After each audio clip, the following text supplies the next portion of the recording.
কোথায় যাচ্ছিস তো টুনটুন? তোকে তো অনেক সুন্দর লাগছে। আমাকেও একটু তোর মতো করে সাজিয়ে দে না টুনটুন।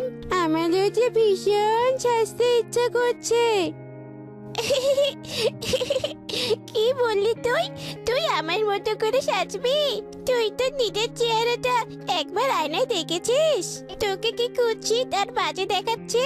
এই চেহারা নিয়ে তুই এসেছিস সাজতে আমার কাছে? তোকে কালো পেতনির মতো লাগছে। তুই আমাকে এমন করে বলছিস কেন রে টুনটুন? আমি তো তোর বোন, তাই না? আমার মুখে না হয় একটু কালো দাগ আছে, তাই জন্যে তুই তো নিজের বোনকে এইভাবে বলবি? বোন? কিসের বোন? তোর মতো কুৎসিত মেয়ে আমার বোন হতেই পারে না। তুই আমার চোখের সামনে থেকে দূর হয়ে যা বলছি। টুনটুনির এমন কথা শুনে টুকি ভীষণ মন খারাপ করে এবং সেখান থেকে কাঁদতে কাঁদতে চলে যায়।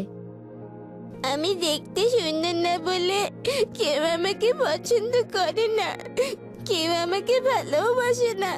টুনটুন তো আমার নিজের বোন, তাও আমাকে কতগুলো কথা শুনিয়ে দিল একটু শাস্তি দিয়েছি বলে। এই সৃষ্টিকর্তা, তুমি আমাকে কেন এত কুৎসিত বানিয়েছ?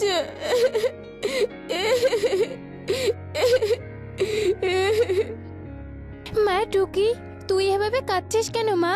তোর কি হয়েছে মা? বল আমাকে। মা, আমি দেখতে সুন্দর নই, তাই আমাকে কেউ ভালোবাসে না, কেউ ভালোবাসে না মা। কে বলেছে রে মা তোকে কেউ ভালোবাসে না? এই তো আমি তোকে কত ভালোবাসি।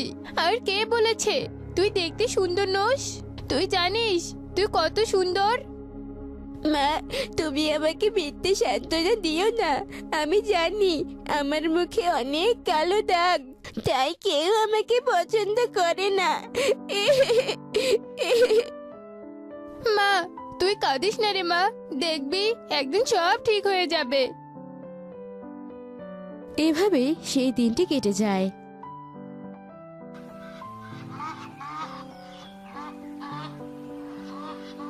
আর পরের দিন সকালেই টুকি যখন বনের পাশ দিয়ে যাচ্ছিল, তখন টুকির সামনে হঠাৎই সুখী পায়রা এসে যায়। হায় হায় রে, এ কি সর্বনাশ হলো আমার! সকাল সকাল এই অপয়া মেয়েটার মুখটা দেখতে হলো। আজকের দিনটাই আমার মাটি হয়ে যাবে। এই মুখ পুরি, তুই আমার সামনে এলি কেন? অন্য কোথাও যেতে পারলি না? আমার সামনেই পড়তে হলো। এইসব তুমি কি বলছো সখী মাসি? আমি কোথায় তোমার সামনে এলাম? তুমি তো আমার সামনে আসলে। আর আমার সামনে আসলে যে তোমার দিনটা খারাপ যাবে, সেটা তোমার পুরো ভুল ধারণা। এই মেয়ে, এই একদম চুপ। তোর কাছে থেকে জ্ঞান শুনতে চেয়েছি, তোর মতো অপয়া অলক্ষী মেয়ের কাছে আমি জ্ঞান শুনবো? এটা তুই ভাবলি কি করে? যা আমার সামন থেকে চলে যা বলছি।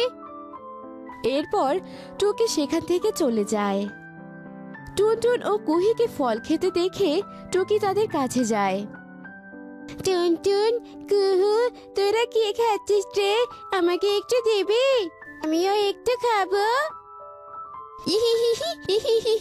টুনটুন শুনেছিস তোকে কি বলছে? ও নাকি ফল খাবে। কুহু, চল আমরা ওকে ভালো করে ফল খাওয়াই। চকি, তুই ফল খাবি? এই নে ফল।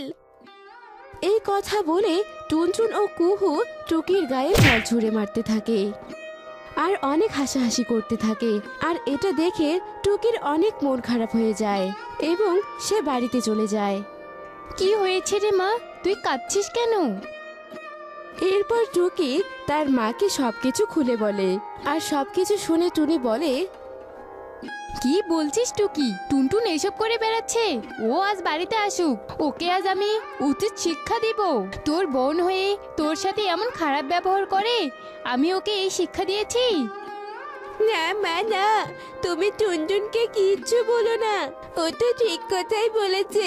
আমি তো দেখতে সত্যি অসুন্দর, আর তাই তো সবাই আমাকে অপয়া বলে। আমাকে কত অপমান করে। এভাবেই আরো বেশ কিছুদিন কেটে যায়। আর টুনি টুনটুনের তুলনায় টুকিকে একটু বেশিই ভালোবাসতো, আর এজন্য টুনটুনের মনে হিংসা জন্মাতে থাকে। একদিন টুনি টুকিকে বলতে থাকে, মা টুকি, তুই এই দুধটুকু খেয়ে নে তো দেখি। একই মা, তুমি টুকিকে দুধ খেতে দিচ্ছ? আমার দুধ কোথায়? টুনটুন, তুই তো দেখতে সুন্দর আর শরীর স্বাস্থ্যও সুন্দর, তোর দুধ খাওয়ার প্রয়োজন আসে না। আজকে টুকি দুধটুকু খেয়ে নে, কাল তুই খাস, কেমন? ও তো দেখতে কুৎসিত, ও দুধ খেলেই কি আর না খেলেই কি? ওর চেহারা তো কখনোই সুন্দর হবে না, আর ওকে কেউ বিয়েও করবে না। তাই ওর দুধ খেয়ে কোনো কাজ নেই। এই দুধটুকু বরং তুমি আমাকেই দাও, এই দুধটুকু বরং আমিই খেয়ে নেই। হ্যাঁ মা, টুনটুন ঠিক কথাই বলেছে, তুমি দুধটুকু ওকে দিয়ে দাও, আমার দুধ খেতে হবে না। মা টুকি, এই দুধটুকু আমি তোর জন্যই এনেছি, এগুলো তুই খেয়ে নে, আমি ওর জন্য আনিনি। এ কথা বলে টুনি টুকিকে দুধের গ্লাসটি দিয়ে দেয়, আর টুকি টুনির কথা মতো দুধটুকু খেয়ে নেয়। আর এটা দেখে টুনটুন বলতে থাকে, মাকে এতবার বারণ করার পরেও মা টুকিকেই দুধটুকু দিল। ও দেখতে এত অসুন্দর, মা তবুও ওকে ভালোবাসে। কিন্তু এটা তো আমি কিছুতেই হতে দিতে পারি না, আমাকে কিছু একটা করতেই হবে। এভাবেই সেই দিনটি কেটে গেল।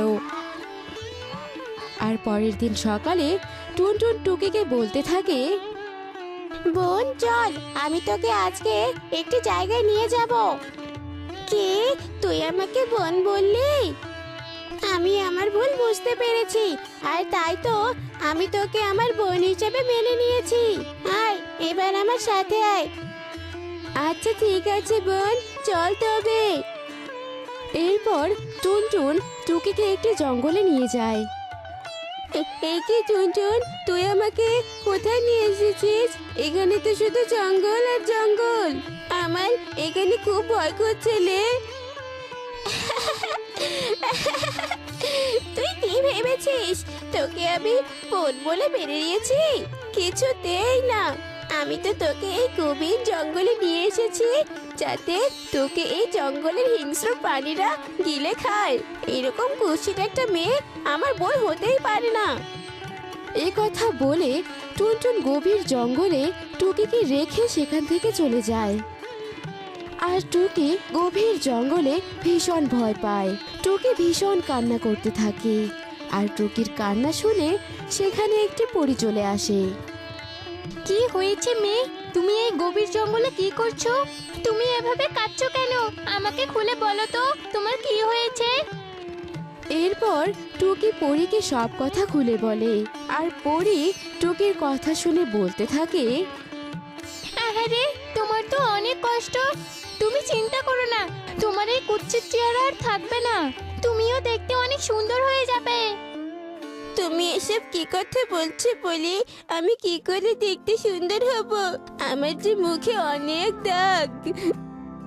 এখান থেকে কিছুটা দূরে একটা নদী আছে, ওই নদীতে তুমি যদি ডুব দাও এবং তারপর তুমি দেখতে পারবে একটা বড়ই গাছ।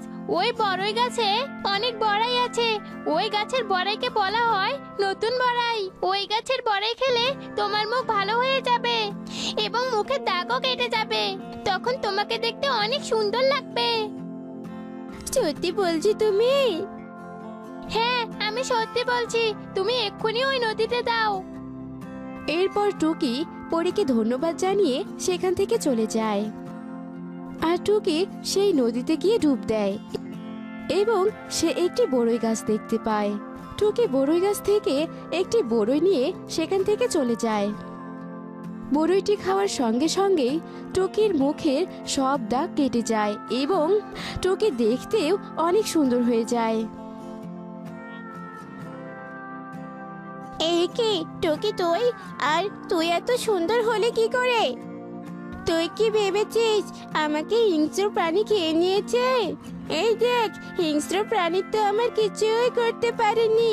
শুনবি আমি কি করে এত সুন্দর হলাম? তবে শোন। এরপর টুকি টুনটুনকে সব কথা খুলে বলে। সব শুনে টুনটুনের মনে লোভ জন্মায়।